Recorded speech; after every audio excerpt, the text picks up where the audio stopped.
Now, in order to answer question 1.1 of the questionnaire in week 3, Evoke has Training and Assessment Certificate 4. Within its scope of registration, can Evoke train, assess and provide a forklift licence for John? Now, in order to know whether yes, because they're an RTO, or no, because they're restricted to offer nationally accredited courses within their scope of registration, or C or D, we need to now look quickly at the organisational and ethical requirements a little bit more closely. So, obviously your assessment approach is going to be driven by the human resource policies of the companies. They would have particular policies around training and assessment, and all of that would be determined more at the learning program stage. So you would be looking at your learning program for the worker or workers of the company.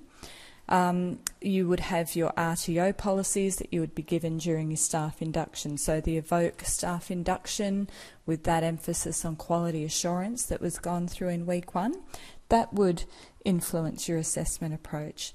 So, there's all sorts of things. Some businesses would have performance plans, but that would be more a conversation that their supervisor would have with the employee that's undertaking training.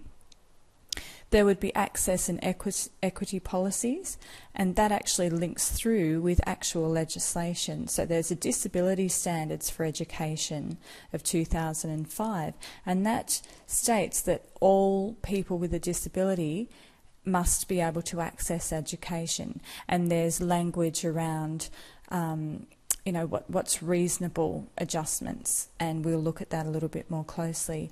We've covered the National Vet Regulator Act in week 1 and the standards in week 1. And so now I guess we're focusing on the scope of registration, where you actually go to training.gov.au, you enter in on the left-hand side, the Evoke under registered training organisations, and that would come up with our current scope. So we actually have on our scope Certificate 4 in training and assessment. So to go back to that question,